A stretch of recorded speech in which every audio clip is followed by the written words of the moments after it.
Alors, bienvenue à chacun, chacune de nous. C'est le printemps qui commence, c'est un bon printemps puisque ce jour est marqué par cette belle conférence que Nicole Obosawin va nous donner. Merci à vous, Nicole, d'avoir accepté de répondre à notre invitation. Je ne vais pas trop tarder, alors je vais laisser la parole à Nicole. Oui, quoi? Bonsoir, bonsoir tout le monde. Donc, ben oui, pour me présenter, je me présente d'abord comme mon nom, c'est Nicole, bien sûr, mais c'est aussi Nanatassis. Nanatassis, c'est mon nom abénaki. Mon nom abénaki qui n'est pas officiel parce que à l'époque où je suis née, c'était pas possible de l'inscrire sur mon baptistère. Donc, le nom que mon grand-père m'a donné, en fait, je ne sais pas si vous le voyez ici, mais j'ai un oiseau-mouche là, qui est juste là. Donc, Nanatassis, ça veut dire oiseau-mouche, parce que c'est mon grand-père qui m'a donné ce nom-là quand j'ai perdu ma première dent. Et donc, c'était la façon traditionnelle de donner les noms aux enfants. Donc, Nanatassis, qui veut dire oiseau-mouche, en fait, parce que mon grand-père trouvait que j'étais petite, que je parlais beaucoup puis je bougeais tout le temps. Donc, c'est le nom qu'il m'a donné quand j'ai eu 6 ans à peu près. Puis comme chez les Autochtones, quand on se présente, habituellement, on ne présente pas nos qualificatifs ou nos professions ou tout ça. On se présente d'abord comme étant Abénaki de la communauté d'Odanak pour dire où on se situe. Puis ensuite, on dit « Je suis parent de 3 enfants et grand-parent de 6. » Donc, grand-mère de 6 petits-enfants. Donc, c'est la façon d'arriver, de prendre contact pour la première fois dans le monde autochtone. Alors, c'est comme ça qu'on se présente au lieu de dire « je suis anthropologue, muséologue ». Qu'est-ce que ça veut dire, ça? Je suis, d'où je viens, puis qui je suis. Puis quand je parle avec des Abénakis, ben, je vais un peu plus loin en disant ben, je suis la petite fille, la fille de Louise et de Louis Obomsawin, petite fille de Ambroise, et puis je continue avec la généalogie jusqu'à l'arrière-grand-père, parce que j'ai un arrière-grand-père unique. Donc, c'est comme ça qu'on se présente quand on se présente à des Abénakis, sinon à d'autres Autochtones. Donc, c'est la façon de se présenter. Maintenant, je sais qu'Élisabeth m'a demandé un peu de ressourcement, de prière, ou comment entrer à se recueillir un peu. J'ai une prière que vous connaissez peut-être, que vous avez peut-être déjà vue. Nous, ça fait, moi, je l'entends depuis que je suis plus petite. Et donc, cette prière-là, c'est la prière au Grand-Esprit. Alors, puis après, je vais faire un chant qui appelle l'esprit pour venir. Donc Nicole, ça va... juste avant que tu commences, pour Oui? qu'on te voit mieux, parce que quand tu penches la tête, Ah oui, OK. juste Moi, descendre je vais essayer de peu, descendre ma caméra comme ça. juste parce que OK. tout à l'heure, tu l'as monté. Oui, On va oui, mieux te voir. c'est bon, Merci. c'est bon. Donc, ben, ça va comme ça, c'est la prière au Grand-Esprit.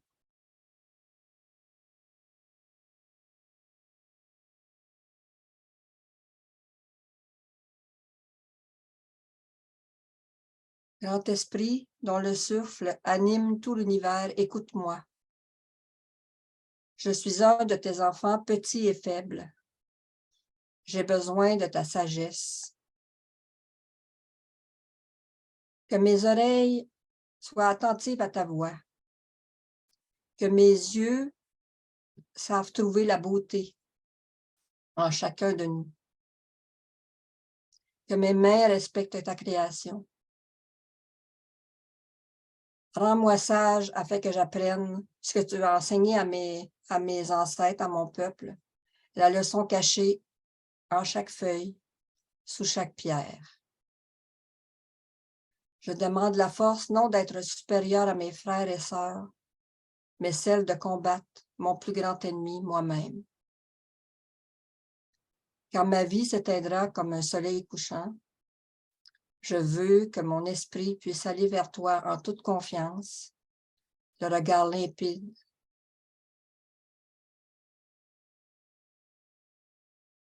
et les mains sans tache.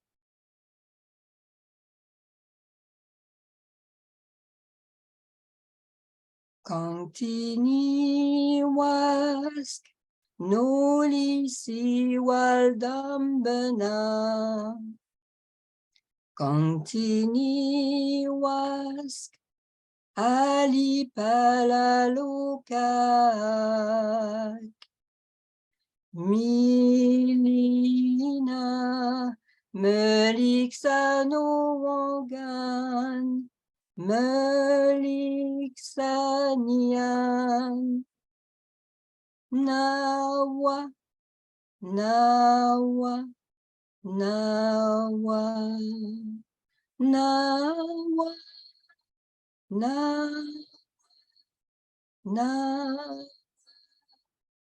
nawatabadama pidigana gananu nawatabadama alipalaluka.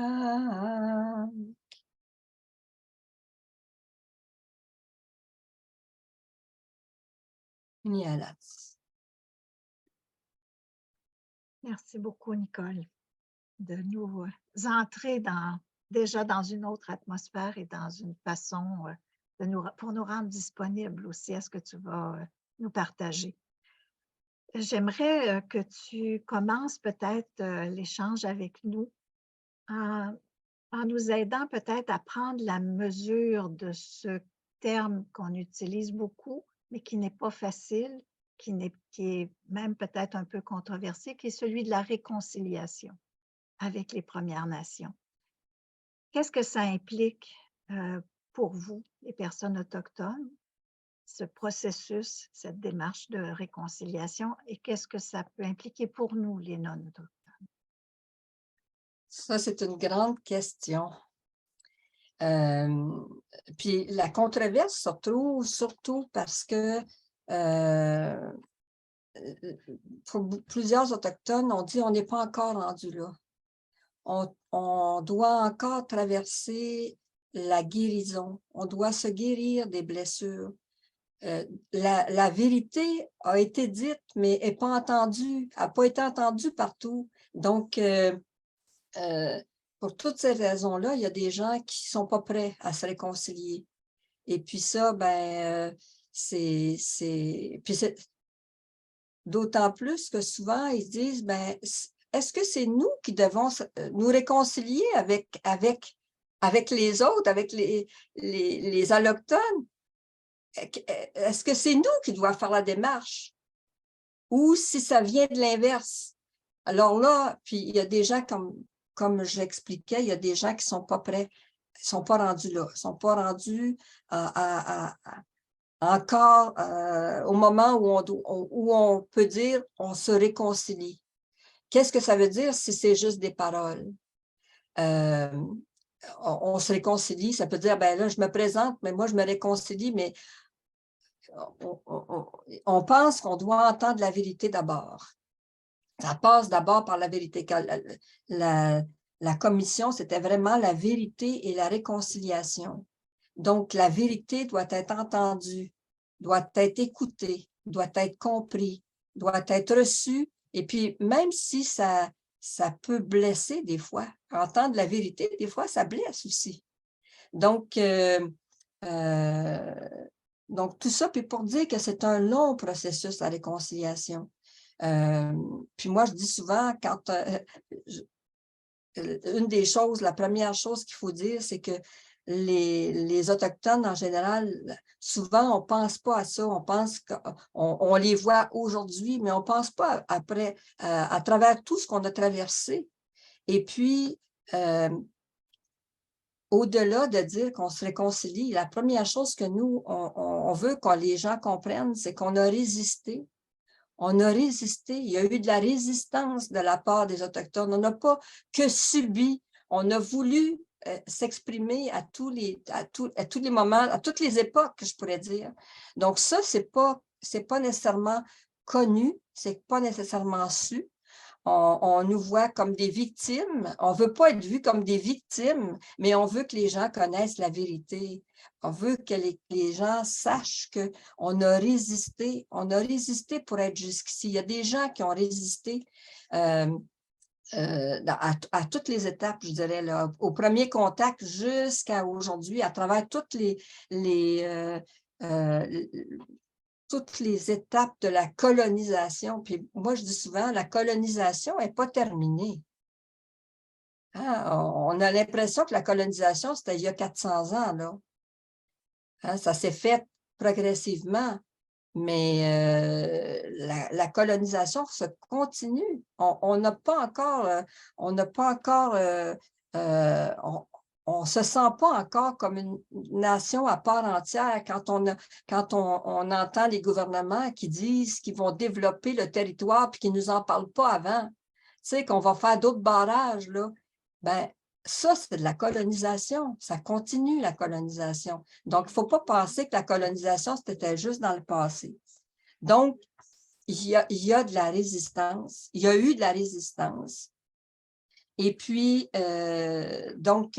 ça, il faut que les gens voient comment on a... Excusez-moi, je vais fermer la porte parce que j'entends ce qui se passe de l'autre côté. C'est la réunion. Voyons. Pourquoi que ça ne marche pas? Je l'avais tantôt. Ah, okay. Ça nous permet de vous dire bienvenue, René Richard. On a commencé, Nicole est déjà dans son intervention. Alors, je vais vous demander d'éteindre votre micro. On aura la chance d'échanger. Moi, j'ouvre mon micro pour demander si c'est enregistré. Oui, c'est enregistré. Merci. Alors, Nicole, peut-être que tu pourrais déjà entrer un peu dans quelques éléments de l'histoire qui a fait en sorte, qui ont entraîné des conséquences graves sur la dignité des personnes autochtones. Quand tu dis qu'il faut qu'il y ait la vérité, il faut que les choses soient entendues. Peut-être si tu pouvais nous donner quelques éléments, peut-être les plus saillants, les plus importants, même s'il y en a eu beaucoup, mais peut-être en choisir quelques-uns qui nous montrent aussi contre quoi vous avez eu à lutter, contre quoi vous avez eu à résister. Oui, donc déjà, dès le départ, je pourrais dire, si je retourne dans l'histoire, dès le départ, à partir du moment où on nous a, on est devenus des alliés dans le commerce, entre autres, tout ça, ça a eu des effets, là, ça a été un tournant pour les Autochtones qui sont devenus au service de l'économie étrangère pour nous, là. Entrer dans une économie de marché qu'on ne connaissait pas, ça a eu des répercussions sur le mode de vie direct. Les gens ont cessé d'aller chercher de la nourriture ou pour nourrir leur famille. Plutôt, sont mis à chasser pour être capables de répondre aux besoins du marché que les Européens venaient, là, alors que ce soit les Français ou les Anglais. Donc ça, c'est la première chose. Puis ça a eu des répercussions sur la façon dont le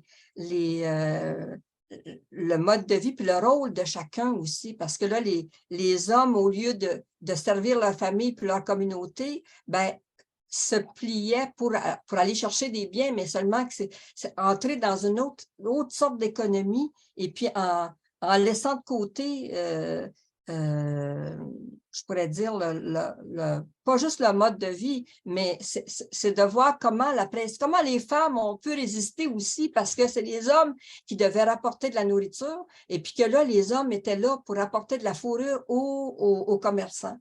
Donc, déjà, il y a eu un impact là, au niveau des rôles de chacun dans leur... Ça, c'était le premier impact. Ça n'a pas eu juste du positif. Et puis, c'est sûr qu'on peut parler aussi c'est sûr on était attirés par les biens, là. On voulait avoir les biens qui étaient étrangers, on voulait ça. Donc, il y avait une participation, c'était pas obligatoire, on n'était pas obligé de collaborer, mais c'était comme ça allait de soi. Puis si on voulait survivre, c'était cette façon-là. Après ça, il y a eu les guerres coloniales. Les guerres coloniales qui nous ont obligés de prendre position pour un ou pour l'autre. Et puis, ça a donné comme conséquence qu'on s'est battu contre nos propres populations. Ça, on le voit pas tellement, mais tu sais, c'est comme si nous, on est alliés avec les Français, puis d'autres sont alliés avec les Anglais, bien, on se bat entre populations autochtones, là. On se décime entre populations autochtones parce qu'on est devenus des alliés des colonisateurs. Ça, c'en est un autre exemple. Puis plus tard, bien sûr qu'il y a eu la colonisation, la dépossession du territoire. Puis ça, c'était quelque chose de plus brutal encore de se faire tasser sur le territoire pour coloniser, pour qu'il y ait des gens qui viennent habiter. On comprend ça, qu'il y avait des gens qui avaient besoin de venir, de survivre aussi. Mais en même temps, nous autres, on était reculés, puis finalement, c'était la mise en réserve, là. On prend nos territoires, puis on nous met dans des petits territoires plus petits, puis on dit là, vous êtes chez vous, mais sans toutefois être chez nous, parce que là, on n'avait pas après ça, il y a eu l'imposition de la loi sur les Indiens. Les réserves qui ont été créées partout dans le Canada, il y en a 632, là. Donc, et puis, si on calcule qu'on avait 100% du territoire avant l'arrivée des Européens, maintenant, on a moins de 1%. Les 600. On a moins de 1% du territoire du Canada. Donc, ça, c'est un effet qui n'est pas juste un effet de dire qu'on a juste une petite place puis tout ça, mais c'est un effet que tout le mode de vie qui était le nôtre, qui était de se déplacer sur le territoire pour aller chercher nos ressources, bien là, on était incapable de faire ça. Ce qui fait que là, on était restreint sur des petits territoires et puis on faisait valoir qu'on avait quand même des droits de chasse et de pêche qui avaient été entendus dans les traités, mais ils n'avaient jamais été écrits. Donc, en n'étant pas écrit, il n'était pas nécessaire de... Donc, les gens ont commencé quand je parle de résistance, là, ont commencé à résister justement pour dire, on nous avait promis qu'on pouvait chasser, qu'on pouvait pêcher tant qu'on voudrait, mais là, les colons ont commencé à reprendre la place. On n'avait plus de place pour faire la chasse, la pêche, là, puis cultiver aussi. Donc, ça a été directement des changements. Puis après ça, la loi sur les Indiens qui a mis, je trouve que c'est une volonté de nous contrôler, puis de nous contrôler, et aussi de faire en sorte qu'éventuellement, on veuille sortir de nos réserves pour être assimilés. Donc, c'était le but de la loi sur les Indiens. Et puis ça a été dit, hein, on va continuer tant qu'il n'y en aura plus d'Indiens. Donc, c'était faire en sorte que on met des règles tellement sévères qu'éventuellement, les gens vont vouloir sortir des réserves et puis ils vont devenir comme nous. OK? Donc, il n'y aura plus de problème indien parce qu'on était devenu un problème. Donc, il n'y aura plus de problème indien. Et puis, il y a eu différents... on a commencé par... avant l'arrivée des écoles résidentielles, il y a eu des lois qui ont interdit aux gens de porter leurs vêtements traditionnels. On a réquisitionné les tambours, les masques sacrés. Pourquoi? Parce que ça maintenait notre culture ensemble. Ça soudait notre culture. Même si on n'était plus capable de faire notre mode de vie comme autrefois parce qu'on avait moins de territoire, ou moins d'accès au territoire, il restait que là, on avait encore nos objets sacrés, les tambours, on pouvait faire les chants, on pouvait faire certains rituels, Mais là, on a mis dans la loi sur les Indiens une interdiction de porter les vêtements traditionnels, une interdiction de faire les powwows, une interdiction de faire les potlatches. Je ne sais pas si vous savez qu'est-ce que c'est les potlatches. C'est un rituel qui faisait que c'était un partage de la richesse. Je pense qu'aujourd'hui, on serait tous d'accord avec ça. C'est donc des populations qui avaient beaucoup, qui avaient de l'abondance, que ce soit de la chasse, de la pêche ou peu importe, là, qui avaient de l'abondance, invitaient d'autres groupes qui étaient autour et puis c'est le groupe qui invitait les gens, c'est lui qui offrait des cadeaux. il offrait des cadeaux aux gens qui étaient invités là. C'est ça le potlatch. OK? Donc, on réunit les gens, puis là, on donne des cadeaux pour assurer justement de partager la richesse. OK? Parce qu'en se disant, ben nous, si on fait ça, éventuellement, ça va être un autre groupe qui va avoir de l'abondance, puis il va nous inviter, puis il va partager aussi sa richesse. Donc, mais pourquoi ça a été interdit, le potlatch? Parce que à l'époque, le gouvernement donnait des biens aux Autochtones, donnait des couvertures, donnait différents biens. Et puis, ben, lors des potlatchs, les gens distribuaient ça aux autres.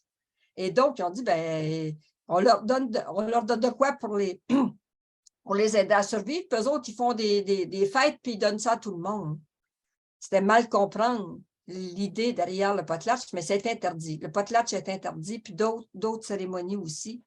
Donc, dépouiller du territoire, dépouiller de tout ce qui était sacré, hein, tout ce qui était sacré pour nous. Donc, dépouiller de ça. Puis ensuite, ben, il y a eu les écoles résidentielles. Là, ça a été parce qu'on n'arrivait pas à... Malgré tout ça, on n'arrivait pas à faire en sorte que les adultes s'assimilent, s'intègrent, s'assimilent. Donc, on s'est dit, ben, si on ne peut pas faire rien avec les adultes, on va commencer avec les enfants. Avec les enfants, ça va être plus facile. Et donc, on va prendre les enfants quand ils sont petits, on va leur montrer que la bonne culture, c'est la nôtre. OK? Et puis là, ben, donc, on va leur montrer la religion, on va leur montrer à lire, à écrire et tout ça. Donc, et puis, ben, là, à ce moment-là, on dépouillait les enfants de leurs signes distinctifs de leur culture, couper les cheveux, parce que les cheveux longs, c'est important. C'est important. Encore aujourd'hui, dans nos cultures, les cheveux longs, c'est important. Donc, on coupe les cheveux aux enfants, on brûle leurs vêtements, et puis, ben, donc, c'est une façon de les dépouiller, pardon, de ce qu'ils avaient de plus identitaire. Puis on leur disait que leurs parents, c'était pas nécessairement des bons parents.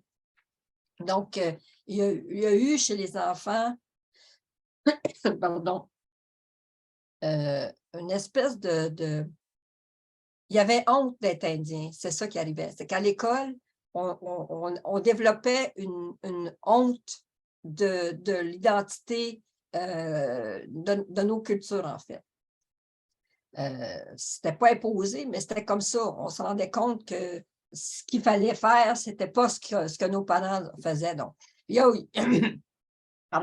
y a eu aussi à ce moment-là la coupure de la langue. Puis ça, c'est important. Là, on nous a dépouillés du territoire, on a dépouillé des objets sacrés, et puis là, nos cérémonies, tout ça. Et puis, ensuite, on nous interdit notre langue.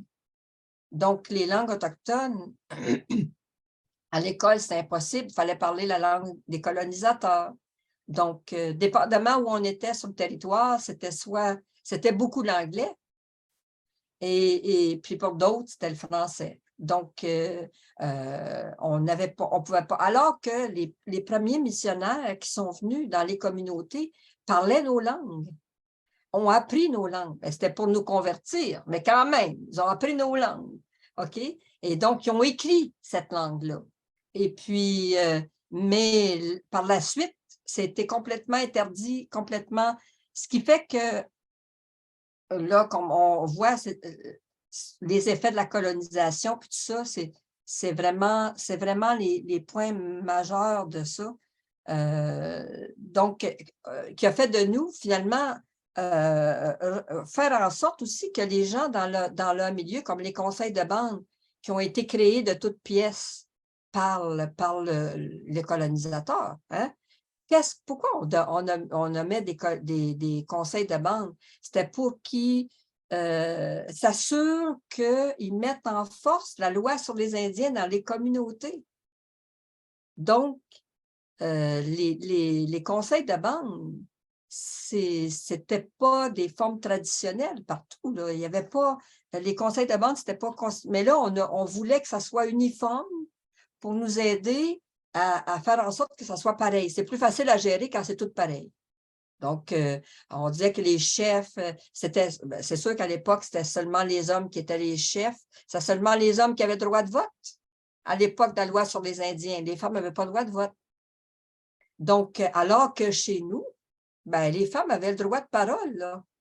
Et même dans certaines nations, c'est les femmes qui choisissaient les chefs.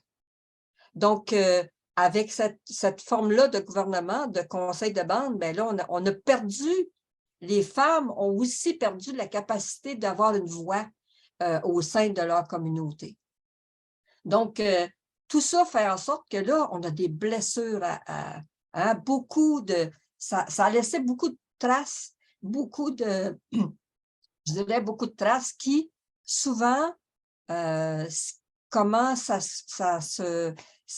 comment on peut voir ça aujourd'hui, c'est que souvent les gens vont tourner la violence contre eux-mêmes. Ils ne vont pas se révolter contre le gouvernement, ils ne vont pas se révolter, mais d'abord, il y a des suicides, on le sait ça, il y a des suicides dans les communautés, surtout les jeunes, OK? On a aussi des gens qui consomment. Puis la consommation, ben, c'est un résultat d'un mal-être, là. On n'arrive pas à trouver notre place, puis on n'est pas capable de savoir qu'on a de la valeur. C'est difficile à voir comment on a de la valeur après avoir traversé tout ça pour faire en sorte de nous faire disparaître, en fait. Nicole, Donc, oui. Nicole, ça irait bien de continuer peut-être sur toute cette dimension de guérison, de justice, de réappropriation. Oui.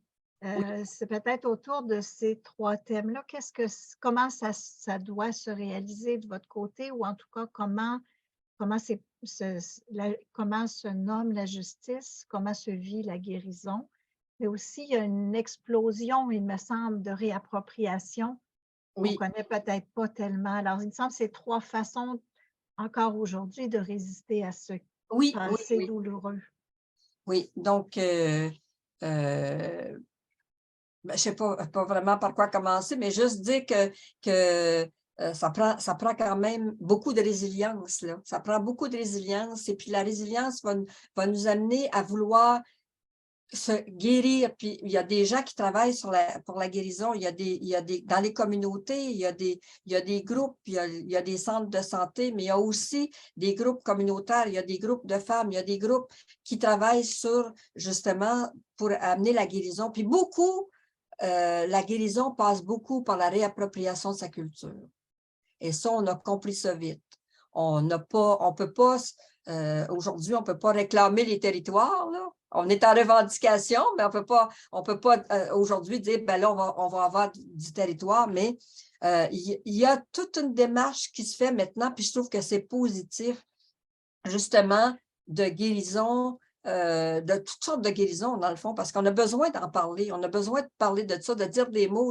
Tant que la Commission Vérité et Réconciliation a vraiment délié les langues, a permis aux gens de dire ce que même des fois les enfants dans leur maison ne connaissaient pas. Hein? On sortit des choses que les enfants n'étaient pas au courant. Donc, la guérison, c'est le premier pas.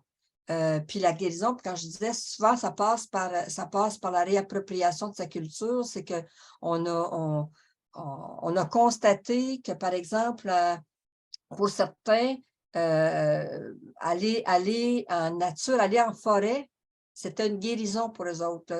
Redécouvrir la forêt, puis réapprendre au contact des aînés, par exemple, des gens qui sont là, qui veulent aussi cette guérison-là, parce qu'on veut être des communautés en santé, on veut être des communautés vivantes. Là, donc, il faut travailler pour ça. Et donc, aller en forêt, en territoire, comme je dis souvent, aller en territoire, ça fait du bien. Ça fait du bien parce que là, on n'est pas... On peut se ressourcer, puis il y a beaucoup de gens qui font aussi réapproprier la langue, là. Et puis ça demande un effort là, considérable. Il y a des gens qui parlent encore la langue aujourd'hui, mais il y en a beaucoup qui parlent plus du tout leur langue. Et donc, puis il y a eu des langues qui sont presque, moi j'ai dit qu'ils ont été en dormance là, pendant un certain temps. Et donc, il faut réapprendre. Et puis ça demande un effort, là. C'est pas quelque chose qui est facile. C'est une langue qu'on n'a jamais parlé.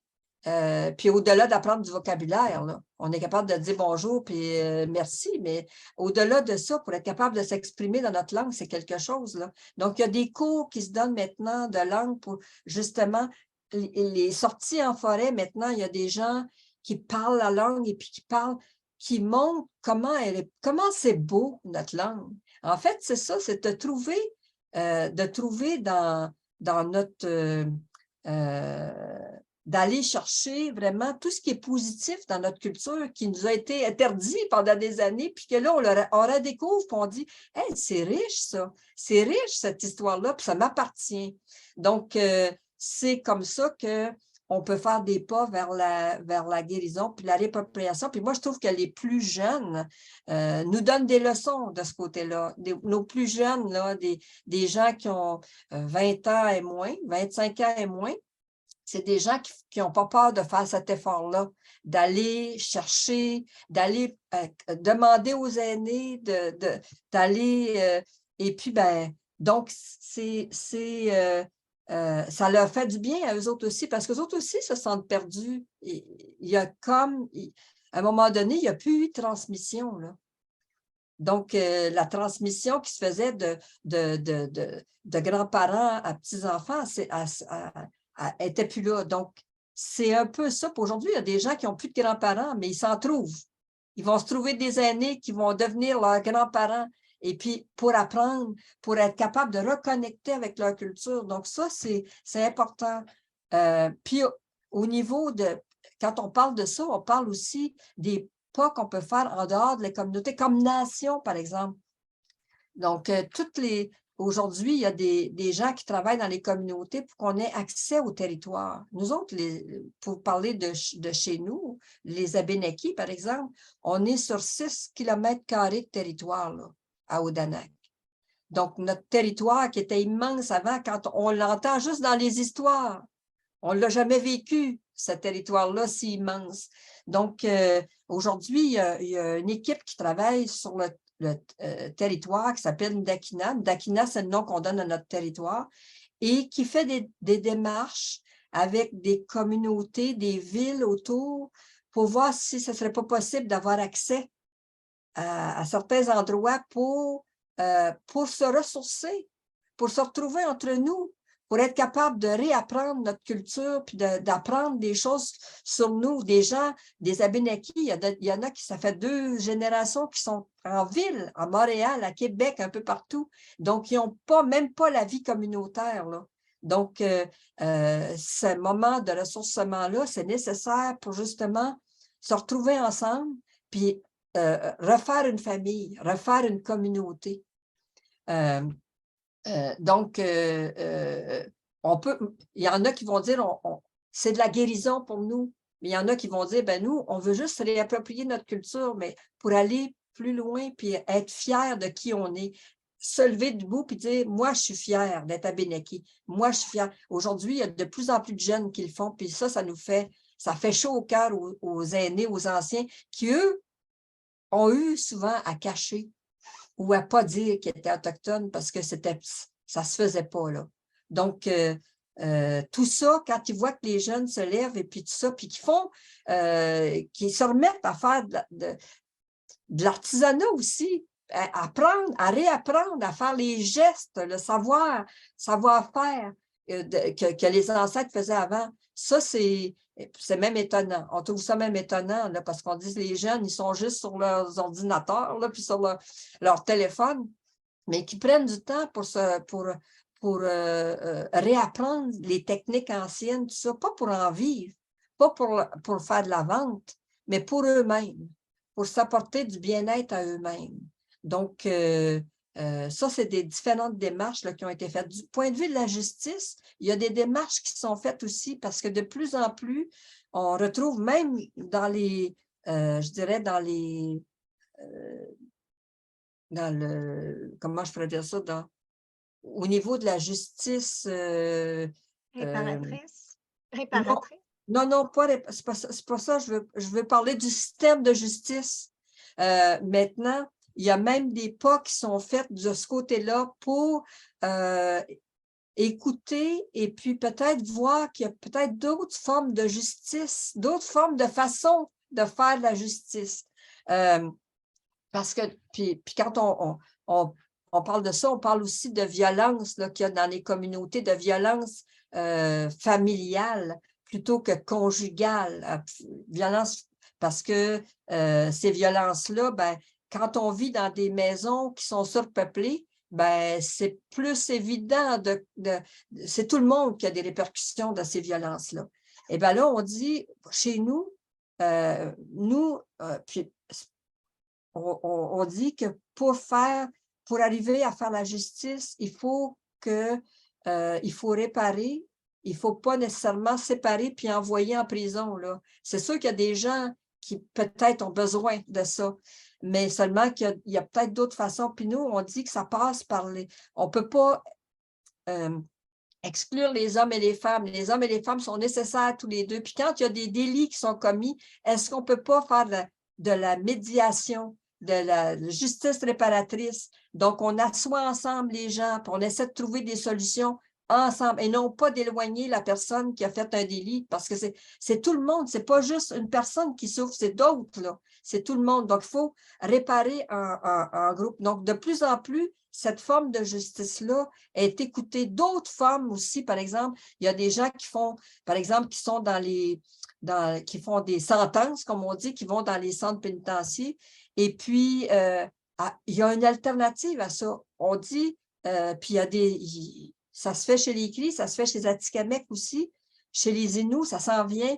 Donc, on dit, ben, on pourrait ramener ces gens-là en forêt, leur apprendre c'est quoi la responsabilité. Parce que souvent, les gens qui commettent des délits, c'est parce qu'ils ne se sentent pas responsables, là. Ils font des choses parce que...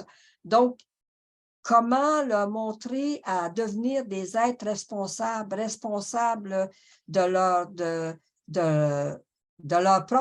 leurs propres actes, mais aussi de leur famille. Donc, ce n'est pas simplement de la personne, mais c'est avec les autres, comment on peut... Donc, il y a un exemple, là, je peux vous donner un exemple, par exemple, il y a à la Tuque, près de Wimontashi, il y a un endroit, il y a un territoire de chasse qui a été ouvert pour accueillir les hommes qui sortaient des pénitenciers, là, pour les faire vivre en forêt, leur faire... Puis souvent, ces gens-là ne connaissent pas la chasse, ils ne connaissent plus ça. Donc là, leur apprendre à chasser leur gibier pour être capable de... Donc, c'est toutes des choses qu'ils réapprennent. Ça peut avoir de l'air simple comme ça, puis tu dis, ben moi, j'aimerais bien ça, la chasse en place d'aller en prison, là. Mais c'est pas ça, c'est tous des gens qui réapprennent, qui se réapproprient ça, puis qui voient la richesse qui se trouve là-dedans, puis comment on peut se sentir à notre place. Donc ça, c'est des systèmes qui sont... On est en train je dirais que les Autochtones sont en train de... Puis je pense que c'est peut-être pas... je dis ça s'applique aux Autochtones, mais ça pourrait peut-être s'appliquer à d'autres aussi. C'est ce que c'est j'étais en train de me dire, c'est peut-être par rapport à des petits délits on remet beaucoup en question le système pénitentiaire aussi, puis on aurait peut-être à apprendre de cette façon C'est ça. communautaire. Donc, Nicole, oui. Excuse-moi, hein, je veux qu'on donne la chance après ça aux personnes. Je t'amènerai vers la dernière question avant que les gens puissent t'en poser sur le terrain peut-être plus des chrétiens et des chrétiennes. Ça fait longtemps que tu prends le temps aussi de cheminer à l'intérieur des structures d'église par rapport à ce défi de renouer des liens puis de faire une place juste aussi aux spiritualités autochtones.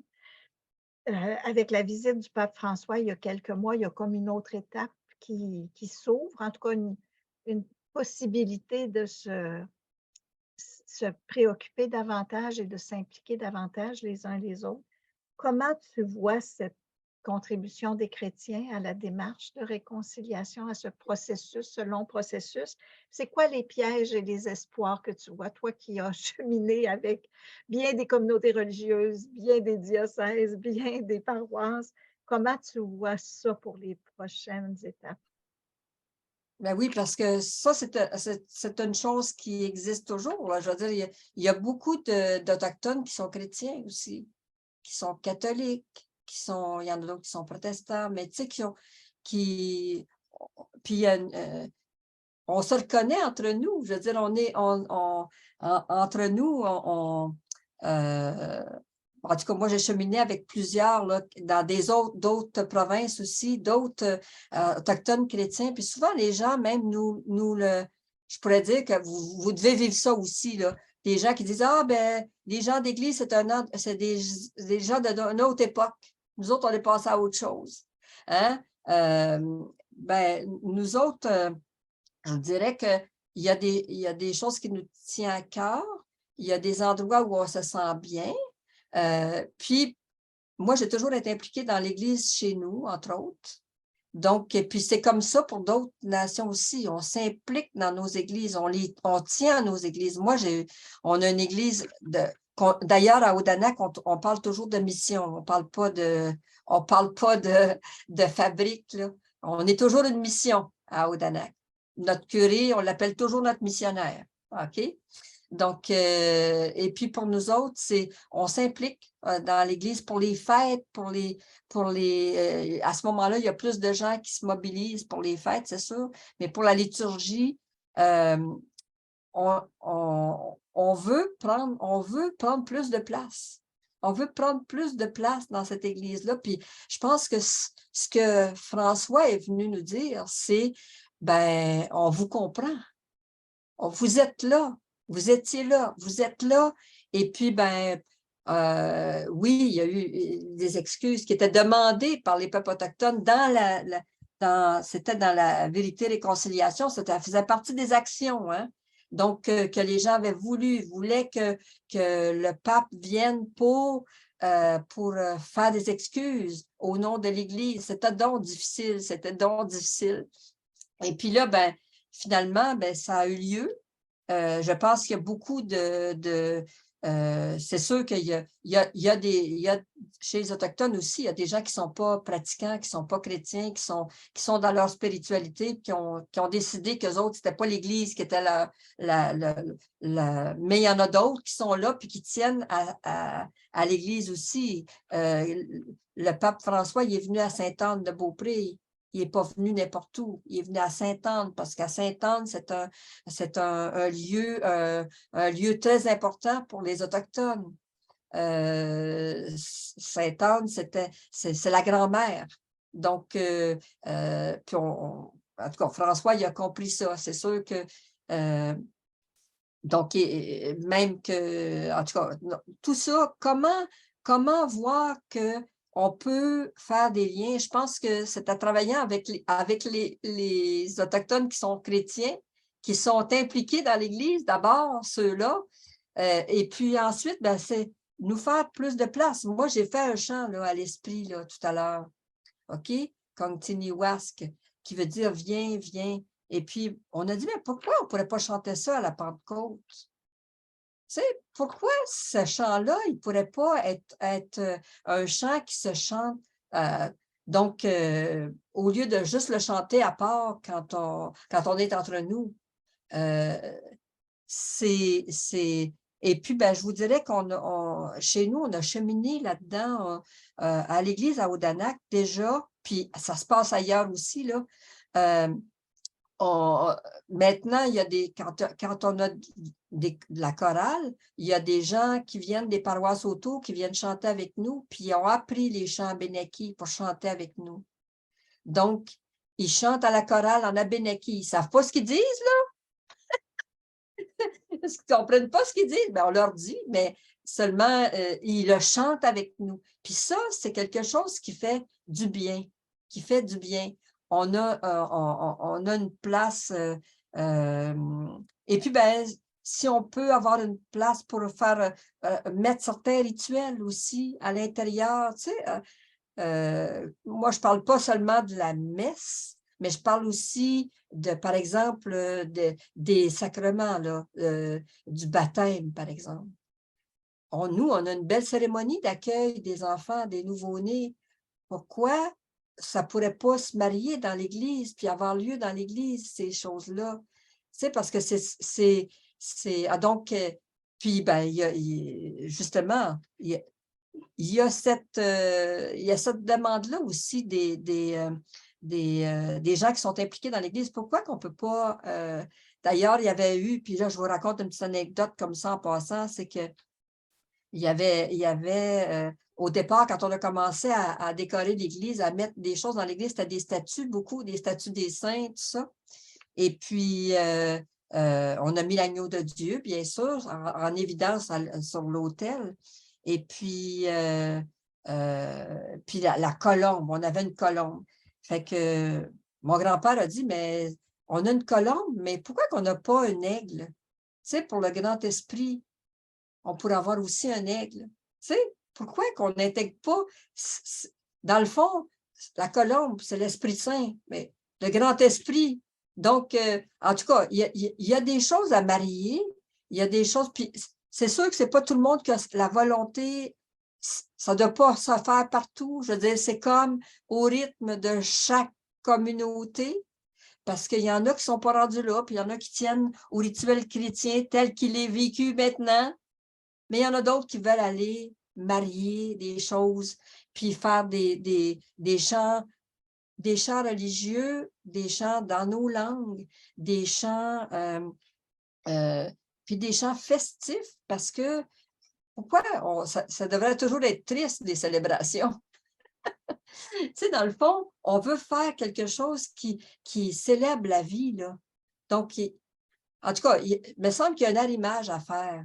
Il y aurait un arrimage à faire, mais ça, c'est long. Moi, je sais que François est allé, le pape François est allé à l'église Sacré-Cœur, je pense à Edmonton, où là, c'est l'église autochtone. C'en est une église autochtone chrétienne. Et puis, où il se marie des choses. Alors, on fait brûler de la sauge et puis on a de l'eau bénite. Tu peux faire un ou l'autre, mais c'est possible de faire les deux si tu veux. Donc, il y a des choses comme ça qui peuvent se faire.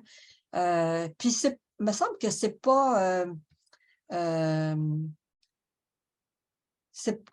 Maintenant, on est capable d'expliquer notre spiritualité puis de comprendre les valeurs. Avant ça, on pouvait dire, bien, on fait des rituels, on ne comprend pas ce qu'ils font. Tu sais, mais maintenant, on est capable de l'expliquer, on est capable de dire que c'est ancré. Puis donc, il y aurait peut-être un mariage à faire de ce côté-là. Là. Je pense que... puis en parlant de mariage, bien, ça pourrait être aussi dans les mariages. Merci, Nicole. Ça ouvre à beaucoup de créativité possible. Hein. C'est la force pour pouvoir traverser quelque chose qui a connu beaucoup de souffrance, c'est d'oser créer du neuf. Puis je trouve ça important quand tu dis on est plusieurs à être des chrétiens et des chrétiennes. Parfois, on a l'impression que tout le monde a laissé le bateau, mais non, il y en a beaucoup encore pour qui cette foi, moi je t'avais souvent posé cette question-là à toi aussi, tu sais, pourquoi tu restes chrétienne après toute cette souffrance-là, ou après, mais il y a une démarche de foi de beaucoup de personnes autochtones qui reste très vivante. Certains ont choisi de s'éloigner, mais beaucoup sont restés. On a une responsabilité de cheminer ensemble à l'intérieur de cette église. Nicole aurait beaucoup de choses encore à vous partager. Je l'ai un petit peu resserré dans le temps par quelques questions pour qu'on puisse répondre aux préoccupations puis aux questions que vous avez. Alors, j'ouvrirai la possibilité que vous puissiez à votre tour profiter de la présence de Nicole et du dialogue et de l'échange qu'on peut avoir avec elle pour lui poser une ou l'autre question que vous avez. Alors, soit en ouvrant votre micro, en disant « j'ai une question », en levant la main électroniquement ou devant votre écran pour que je vous voie.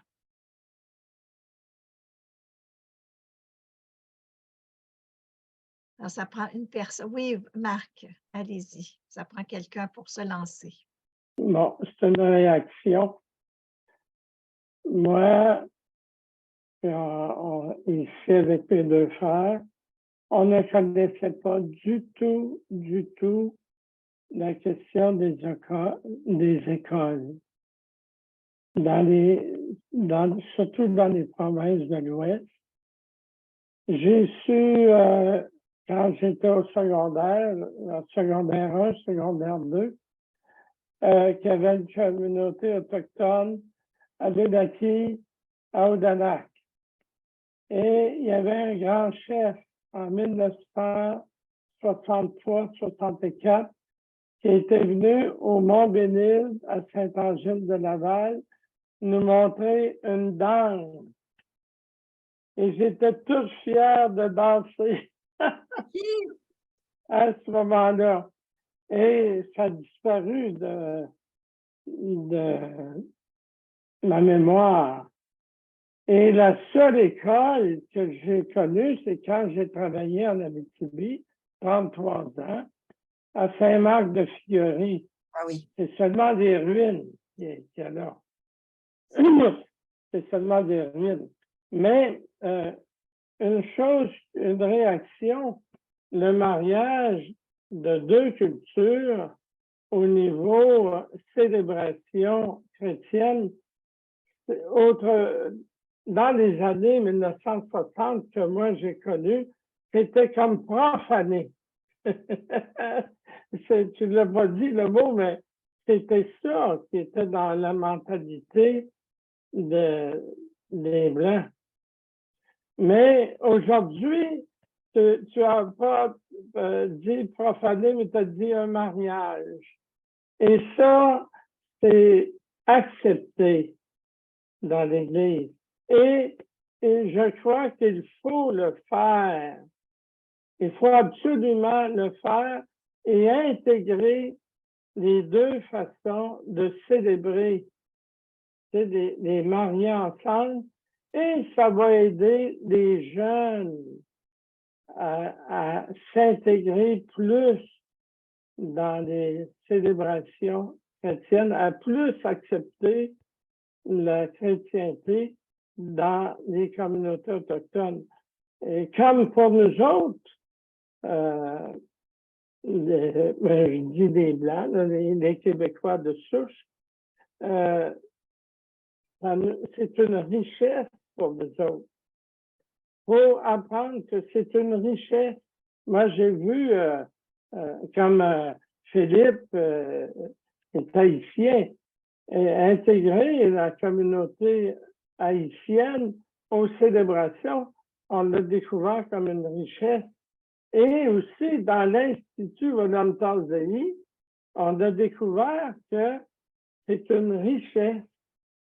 Je me rappelle, j'étais en Abitibi, c'était le député Gendron, qui a été ministre longtemps, qui me disait qu'à Montréal, il y a des écoles qui ont 70 représentations d'immigrés.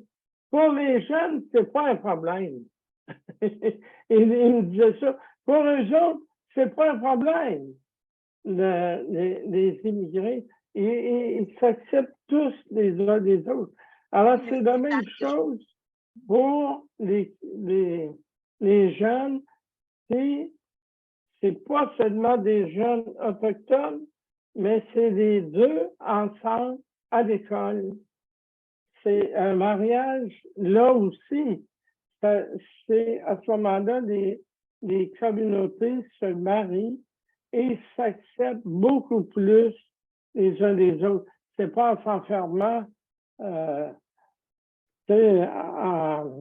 les réserves qui ont été fondées pour assimiler, pour restreindre la possibilité de vous exprimer, de vous développer.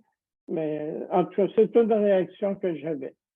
Merci, Marc. Je vais peut-être juste rajouter que les fameuses réserves que nous, on appelle communautés maintenant, ben, communauté, pour nous maintenant, il y a des gens qui décident de partir des communautés, mais il y a des gens qui décident de venir dans la communauté aussi. Donc, on a maintenant, c'est un lieu où on peut faire fleurir notre culture. Donc, c'est des gens qui, moi, je dis souvent, c'est des gardiens de feu, là.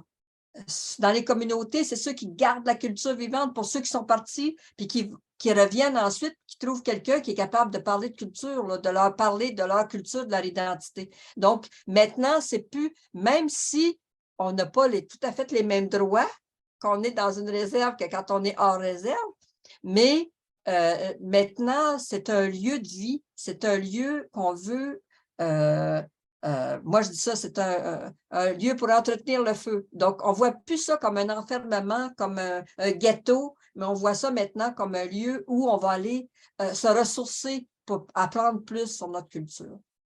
Et vous avez Ouais. certainement une joie d'avoir une de votre communauté à la Cour suprême. Oui, ben oui, il y a eu des belles nominations. J'ai cru voir Hélène. Est-ce que je me suis trompée? Non. Alors, Claire? Oui. Alors, merci beaucoup, Nicole, de cette belle conférence, de ce beau témoignage. J'ai une question. Au début, vous avez parlé de votre grand-père unique. Mais pourquoi cette expression-là? Parce que moi, j'ai un grand-père unique que vous avez dit, si vous êtes capable de nous l'expliquer. Puis ensuite, je voudrais parler de la culture. Moi, je pense que ça va beaucoup passer par la culture. Dans les années, quand j'étais jeune, dans les années 80, je suis allée voir des spectacles de Cachetine qui nous faisaient danser les danses. Puis, c'était extraordinaire. Là. Je connaissais les chansons et je les chantais comme vous disiez. Je ne comprenais pas ce que je disais, mais je les chantais. Et ça repart. Là. Je vois beaucoup de jeunes autochtones qui repartent, Samian, et il y en a plein d'autres. Alors, moi, je pense qu'en passant par la culture, les jeunes peuvent se connecter ensemble. Alors, c'est mon commentaire et ma question sur le grand-père, s'il vous plaît. Merci, Claire. Ben oui, c'est mon arrière-grand-père. Oui. Parce que mes deux grands-pères. Oh, oui, c'est bon. Mes deux grands-pères, mes deux grands-pères étaient les deux frères. OK. Ah oui. Donc, j'ai un arrière-grand-père parce que mes deux grands-pères, c'était les deux frères. Donc, OK, c'est bon. OK, merci de cette précision. Et puis, Oui, je peux continuer en disant que j'ai deux arrière-grand-mères qui sont une canadienne-française puis l'autre acadienne. OK, ah oui. Puis, vous devez être fiers de la publicité, de l'annonce publicitaire qui présente les nations. Est-ce que vous nous connaissez? Puis qui présente comment il y a plusieurs nations et plusieurs langues. Et c'est une belle publicité, je trouve. Oui, bien, je vous demanderais de donner vos commentaires si vous l'avez vu. Que pensez-vous de cette publicité de 60 secondes? Ben oui, mais on croirait que c'est plus long parce qu'on a le temps de voir plusieurs personnes, plusieurs nations, plusieurs langues. Et la jeune qui nous parle à la fin et qui dit « Nous connaissez-vous? » Je trouve que ça nous interpelle. Donc, oui, c'est une publicité sur laquelle on a travaillé, on était trois experts autochtones qu'on a dit. On nous a donné le titre d'expert, mais il y avait Médéric Sioui, qui est un Wendat. Il y avait Kassenakta, qui était une jeune Mohawk, qui a 30 ans maintenant. Puis il y avait moi. Donc, on était trois pour aider la firme qui a fait ça, qui ne connaissait rien au début, puis qui nous avait présenté un plan tout fait, puis qui nous disait, ben, qu'est-ce que vous pensez de ça? On a dit, on pense que c'est pas bon, puis il faut recommencer à zéro. Alors, ça, c'est aussi une pratique qui s'apprend peu à peu, hein, de faire avec vous autres et non pas. Ben oui, on veut parler de nous. Ben, on voudrait être là pour dire comment on veut, parce que nous, on a dit on veut bien être des experts, mais on ne veut pas que notre nom soit associé à quelque chose qu'on n'aime pas. Donc, on va travailler ensemble pour que ça soit. Donc, on a dit la première chose que les gens doivent connaître, c'est combien il y a de nations au Québec. La première chose, pour montrer qu'il y a une diversité, on n'est pas tous pareils. Et puis, ben, c'est ça, puis qu'il y en a de tous les âges. Donc, parce que cet après-midi, j'étais avec des jeunes dans une bibliothèque à Montréal-Nord. Et puis, les gens, ils ont dit, ben, Les Autochtones, c'est tous des gens âgés. Ben, j'ai dit oui, on a des gens âgés, puis on est bien contents. Tu sais, on aime nos aînés. Mais j'ai dit, il y a plein de jeunes, là. Il y a des communautés, 50 de la population ont moins de 20 ans, là. Tu sais, fait que c'est comme, mais c'est ça, les gens ne savent pas. Donc, la publicité, c'est un travail collectif, je pourrais dire, là. Mais puis en plus, ben, ils ont la firme de publicité a engagé une personne autochtone pour faire les films, là, pour faire les images. Donc, c'est allé jusque-là aussi. Donc, ben, c'est ça. On est assez contents. Si vous êtes contents, on trouve ça le fun. Super. Jacques, à ton tour. Oui, d'abord, merci beaucoup pour la conférence, c'est très, très intéressant. Et j'ai cru entendre au début que tu disais que c'est le grand-père qui a choisi ton nom. Mais c'est-tu la coutume, c'est ça? Parce que tu n'as pas parlé de tes parents. Tu parlais de tous tes grands-pères, grands-pères, arrière-grands-pères. Oui, j'ai des parents aussi, mais OK. chez les Abénakis, parce que moi, j'aurai 70 ans la semaine prochaine. Donc, quand à l'époque où je suis née, ça se faisait encore, puis quand mes deux parents sont Abénakis, ben, l'aîné des communautés était donné aux grands-parents. Ah, Donc, OK. moi, j'ai été donnée à mes grands-parents. Donc, c'est comme ça. C'est comme ça que moi, mes parents, c'était mes grands-parents, en fait. OK, mais Donc, merci. oui. Merci. Une autre question, un autre commentaire? Oui, Francine, ouvrez votre micro. Et ensuite, ce sera Hélène.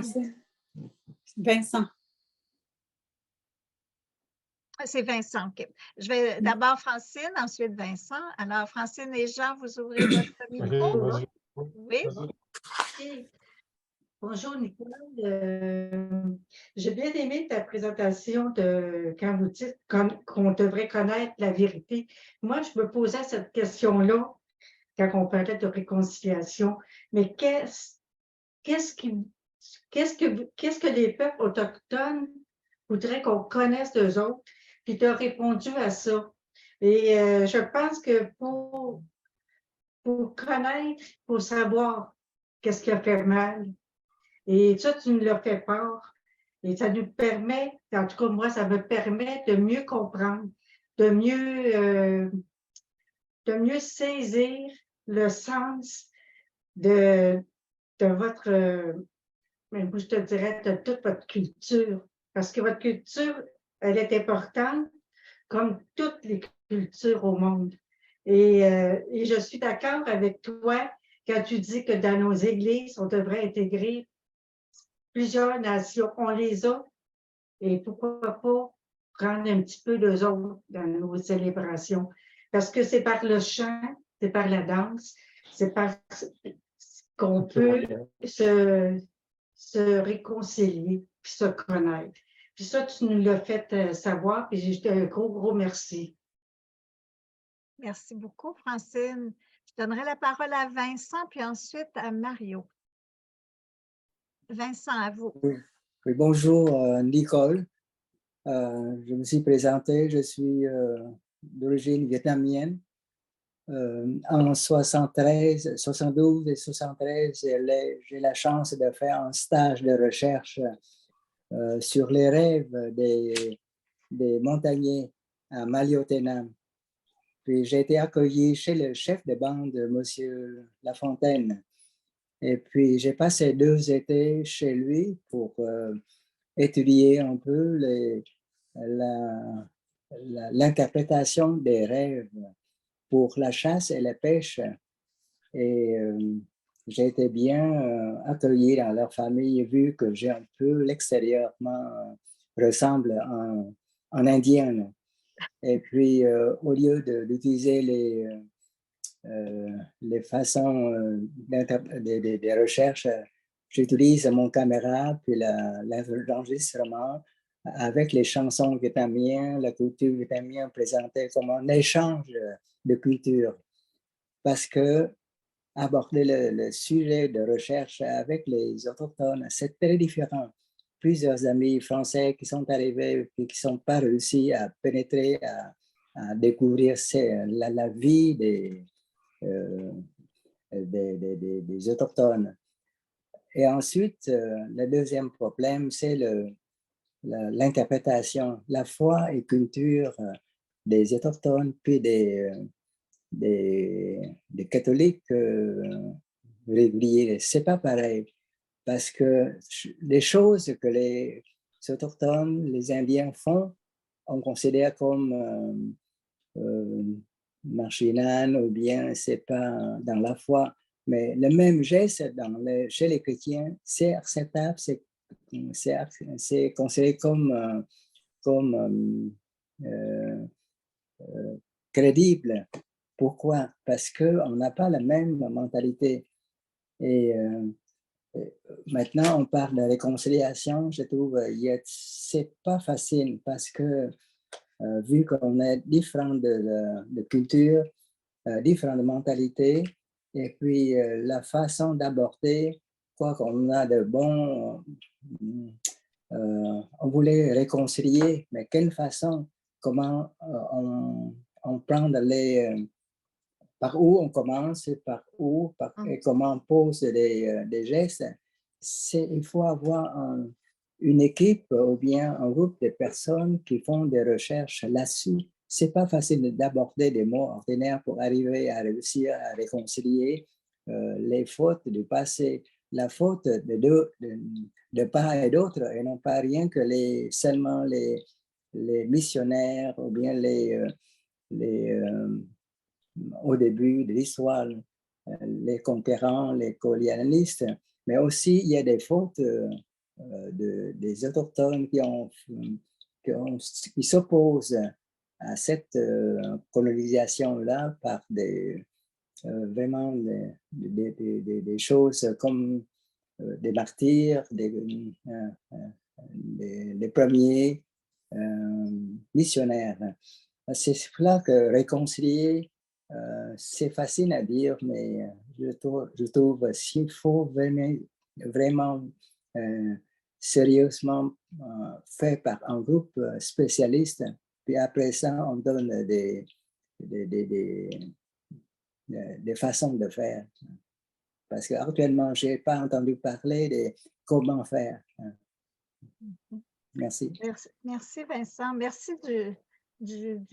lorsque tu disais il y a eu un partage entre ce que tu apportais du Vietnam et de ce que les Autochtones t'apportaient. Hein? Tu n'allais pas que puiser, mais il y avait quelque chose qui était un partage.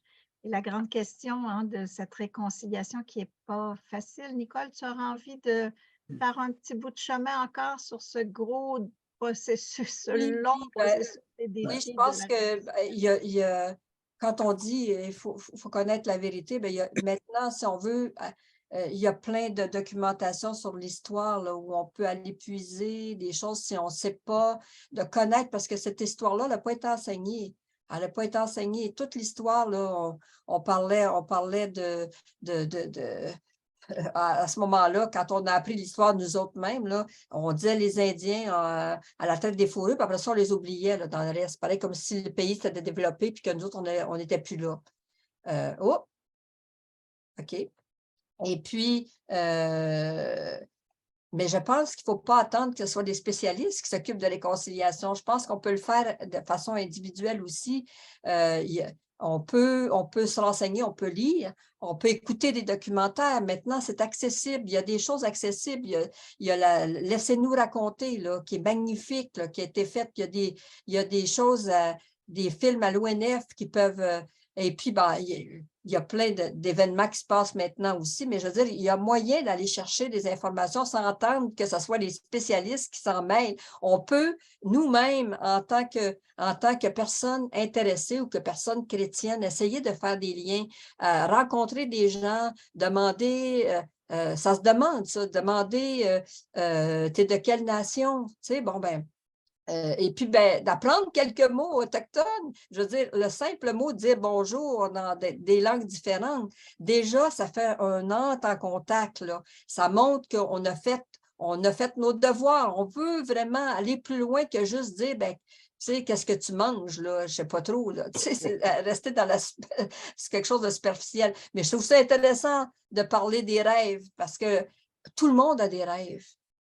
Et puis ça pourrait être un bon point de départ sans rentrer dans l'ésotérique, là. Mais tu sais, de juste dire, ben, c'est quoi votre rêve, tu sais, dans le fond? En tout cas, il y aurait bien des choses à faire là-dessus, mais tout ça, ce que je veux dire, c'est que c'est pas compliqué. Pour chaque individu peut faire des démarches. C'est pas, faut pas attendre que les spécialistes fassent des démarches. On va attendre encore trop longtemps. Il y a des gens qui sont prêts à faire la réconciliation. Il y en a d'autres qui ne le sont pas. Mais là, il faut aller au rythme de chacun. Il faut pas, on peut pas brusquer. Hein? Se réconcilier, ça demande beaucoup d'humilité. Ça demande beaucoup de patience. Et puis, c'est un processus. On n'arrive pas, on ne peut pas dire que du jour au lendemain, on se réconcilie. Donc, c'est un processus, c'est une démarche. Donc, mais il ne faut pas s'empêcher de vouloir se réconcilier puis de faire des démarches dans ce sens-là aussi. Donc, je pense que il va y en avoir des spécialistes qui vont se pencher là-dessus, c'est sûr. Mais je pense qu'on peut le faire de façon individuelle aussi. Peut-être oser là, traverser. Il y en a qui ne sont pas très loin d'Odanak, d'aller célébrer avec les gens d'Odanak ici près de Montréal. Il y en a à Kanawagé, puis il y en a dans différents coins où on peut peut-être oser plus aujourd'hui qu'on ne le faisait dans le passé, de vivre un moment. Les powwows maintenant sont ouverts aussi de plus en plus. Ben oui, les powwows n'ont jamais été fermés. C'était des rencontres de nations. Donc, ça a toujours été ouvert. Et puis, il y a différentes formes de powwows. Il y a des powwows qui sont plus traditionnels. Et puis, il y a des formes de powwows qui c'est maintenant de la compétition de danse, là. Donc, ça, c'est différent. Donc, il y a différentes sortes de powwows. Ça dépend où on va aller. Mais les powwows sont faits justement pour répondre comment je pourrais dire ça, répondre à la rencontre, là. Donner un point pour faire en sorte qu'on est prêt à vous rencontrer, venez nous rencontrer. Donc, c'est ça aussi, les powwows. Mario, je te donnerai la Ben chance. là, Elisabeth, vous avez presque brûlé ma question. Désolée. Non, vas-y, lance-toi. Non, Lance-toi c'est pas quand ça. même. Je me disais, je trouvais ça intéressant. Tu vois, on pourrait aller vous visiter, voir un peu votre culture. Je pensais que la réserve était ouverte. C'est pas fermé. C'est ouvert à tous. Bon. Est-ce qu'on va aller à l'église aussi autochtone, organiser, exemple, une messe autochtone ou. Ben, si vous voulez voir une messe autochtone, il faudrait venir au powwow. OK. Parce que nous autres, à Odanak, surtout, là, chez les Abénakis, nous autres, on a commencé à faire un powwow en 1960. Et puis, parce qu'avant, 51, c'était interdit. Les powwows étaient interdits au Canada. Donc, c'est seulement à partir de 51 qu'on a pu faire des powwows légalement. OK? Puis inviter les gens à venir nous rencontrer. Donc, nous, on est dans les premiers, là, en 1960. Puis on fait des powwows chaque année. Puis en 1960, notre premier powwow soulignait le 300e anniversaire de notre présence sédentaire à Odanak. Et puis ben, c'est ça. Donc, on a commencé comme ça. Et puis, on a commencé avec une messe. On avait une messe dans notre powwow. Alors que vous ne verrez pas ça ailleurs, là.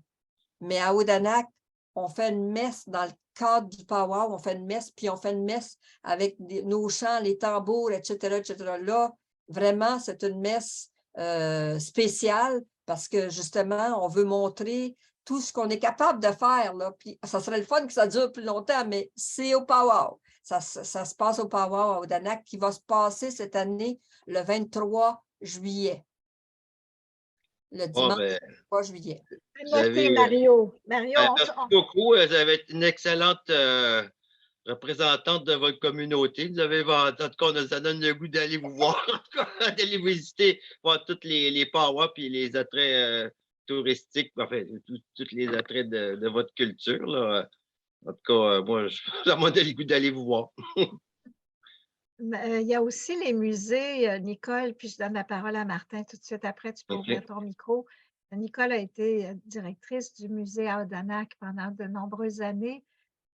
L'été dernier, j'ai eu la chance d'aller au musée à Mastoyache et j'ai trouvé que c'était une expérience de rencontre avec des guides, c'est devenu un lieu contact avec une culture qu'on ne connaît pas assez, les musées. Puis il y en a de plus en plus des espaces culturels qui nous permettent d'être en contact. Alors peut-être, Nicole, je retiens ce que tu as envie de dire. Je vais te donner la chance à Martin de poser la question. Tu pourras y revenir. Martin, vas-y. Moi, c'est simplement un partage. Moi, j'ai été à Wimantashi, en Powwow, mais la journée de mon anniversaire. Et ils m'ont obligé à danser. J'ai eu du plaisir parce que c'est. Mais quand c'est comme une tradition, si c'est ton anniversaire pendant une danse où tout le monde que c'est leur anniversaire, il y a une danse. Alors, j'ai pu faire la danse à Wimantashi parce que j'ai habité 2 ans à La Tuque et j'ai fait la visite après. Ils font goûter les mets aussi de toutes sortes de nourriture fantastique. Et il y a une messe aussi qui a été faite avec un canot qui fait l'hôtel à l'envers. Hein. À Wimantashi, c'est un canot à l'envers avec les gens. Il y a une visite de tout l'endroit, puis on partage. Donc, je pense que la réconciliation va avec des rencontres comme ça. J'ai la chance de connaître un diacre qui lui, dans le fond, sa mission, c'est à Wimantashi, une fois par semaine, une fois par mois, il va là-bas passer la fin de semaine pour faire des baptêmes, toutes sortes de célébrations. Donc je pense qu'il faut sortir, puis aller vers vous, puis c'est les rencontres qui peuvent peut-être commencer à améliorer la réconciliation. Donc, c'est plus un commentaire, puis c'est tellement artistique. Moi, j'ai travaillé 9 ans à l'ONF et j'ai participé au Wimantashi aussi. C'était le Wapikani Mobile qui s'est promené à travers le Québec pour créer des artistes. Alors, je pense qu'il faut trouver des façons de vous aider pour nos jeunes, pour les familles, à connaître votre culture. Et puis, je pense que c'est un plus. Donc, une belle culture créative, des gens bons, attachants. Mes enfants avaient plein d'amis à La Tuque, autochtones à La Tuque et au primaire, tout ça. Et l'intégration se fait très bien mais il faut qu'il y ait un genre de on se sente en commun dans tout ça. Et les jeunes, c'est beau de voir ça. Donc, les enfants donnent plein d'espoir, en tout cas. Merci, Martin. Je ne sais pas s'il y a d'autres questions. Est-ce qu'il y a quelqu'un qui veut… Oui, bien sûr. Vous m'avez demandé… Oui, Vincent, allez-y. J'ai été extrêmement réjoui d'entendre ce que j'ai entendu de la part de Nicole. C'est extrêmement riche comme piste de réflexion et de rêve. Le mot le plus important qui m'a frappé, c'est le mot communauté. Parce que c'est là que l'identité devient dynamique, c'est-à-dire rencontre l'altérité, mais en même temps, ça fait de la diversité, mais une diversité non pas où les êtres sont fermés sur eux-mêmes, mais ils sont ouverts les uns aux autres. Ça fait la communauté. Et ce soir, nous vivons une expérience de communauté et par conséquent, une expérience de guérison, une expérience de réconciliation. Nous le vivons concrètement. Et enfin, je trouve que c'est une expression qui est une réalité qui est extrêmement importante à approfondir aujourd'hui au niveau des mariages, au niveau de la planète où tant de diversités ont à se rencontrer. Et je trouve qu'il se fait une belle expérience dans ce sens-là par la mobilisation des gens, par compassion les uns pour les autres, étant donné qu'il y a des gens tellement malheureux et d'autres qui peuvent les aider. Bon, le mot communauté, autrement dit, c'est vraiment ce mot-là qui va nous faire nous guérir, qui va nous faire évoluer dans une identité dynamique, c'est-à-dire qui connaît la maturité. Être soi, se connaître, aimer connaître l'autre, lui donner la parole, le respecter, intégrer, partager. Et c'est ça qu'on vit ce soir. C'est vraiment là la guérison. C'est vraiment là une étape, un petit pas de réconciliation. Nous la vivons déjà, la réconciliation. Elle n'est pas loin. Elle est concrètement là. Et je félicite les personnes qui ont organisé ça, parce que c'était vraiment une piste de communauté. Et les gens ont besoin de réfléchir là-dessus et d'approfondir cette réalité-là, surtout au niveau des familles, des foyers qui se brisent. Alors, merci beaucoup encore, Nicole. Merci. Et puis, continuez votre beau travail. Nous sommes heureux d'entendre ces réalités-là. Ça nous ouvre l'esprit. Ça nous évite d'avoir peur de s'ouvrir à ce qui est différent, à ce qui est autre. Ça nous oblige à aimer se dépasser. Voilà. Merci. Merci beaucoup, Vincent. J'ai cru voir, Marc, que tu levais la main. Oui. Tout- Il y Très a eu brièvement, un parce rapport. qu'ensuite, je redonne à Nicole pour clore un peu Oui. cette partie d'échange. Vas-y, Marc. Je voulais réagir, c'est qu'il y a eu, il n'y a pas très longtemps, un reportage sur les chanteurs autochtones.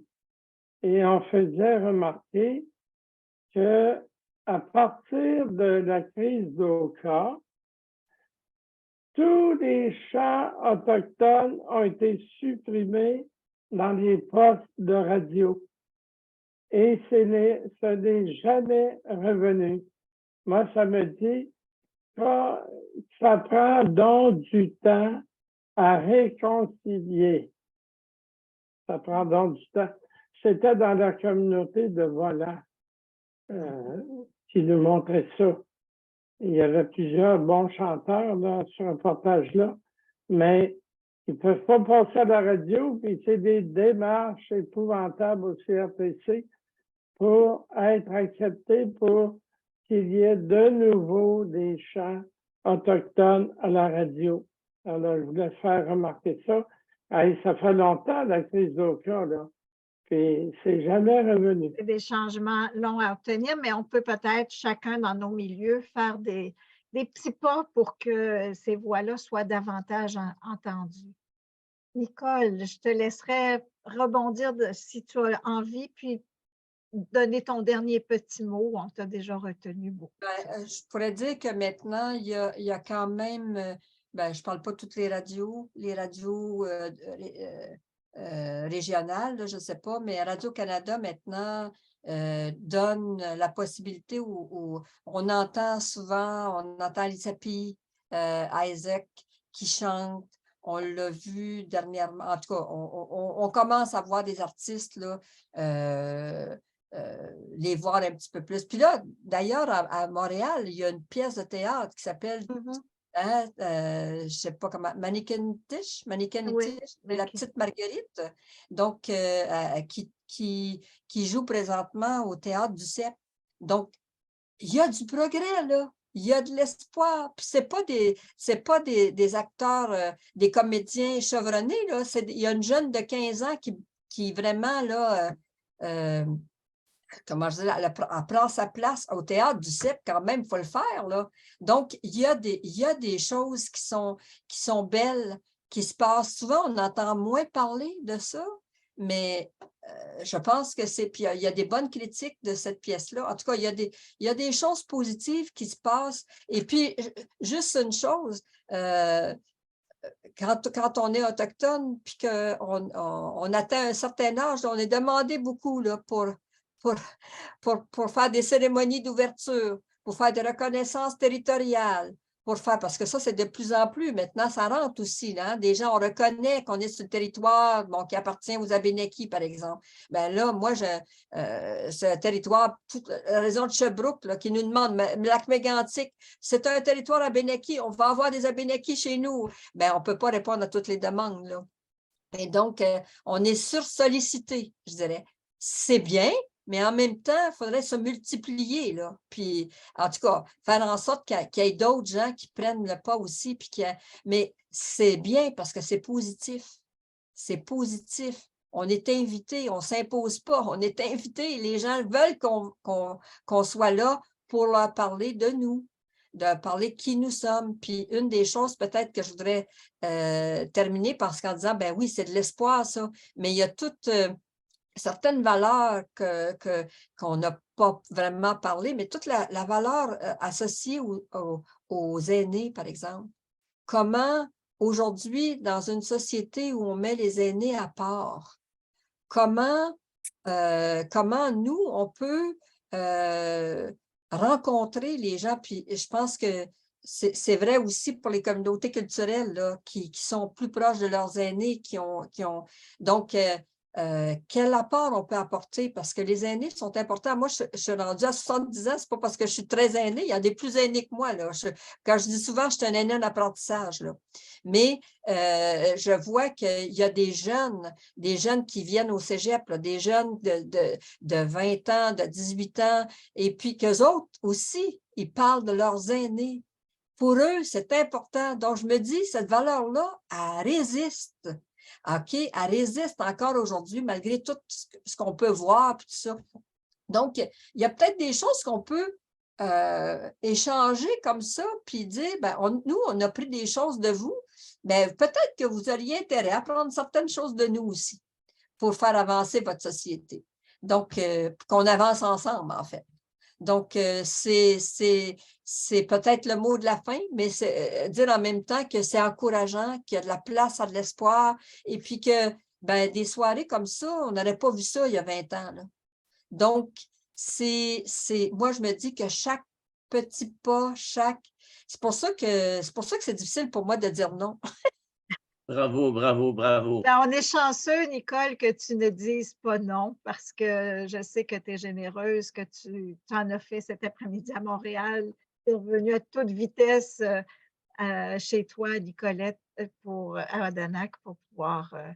Oui, parce que là, j'ai un beau projet à vous annoncer. Ben, en tout cas, je ne vous annonce pas le projet, mais on est allé faire une signature, en fait, à Montréal, parce que là, on a obtenu un budget pour commencer à travailler pour avoir une école à Odanak. Donc, parce que ça, on ne pouvait pas, pour démarrer, faire un démarrage d'école, il n'y a personne qui veut nous supporter là-dessus, là. Puis le conseil de bande n'a pas les moyens de payer pour donc, on est allé chercher des sous pour nous permettre de lancer ce projet-là sur les rails, là, pour qu'éventuellement, dans 3-4 ans, on ait une école à Odanak. Ben, bravo. Bravo.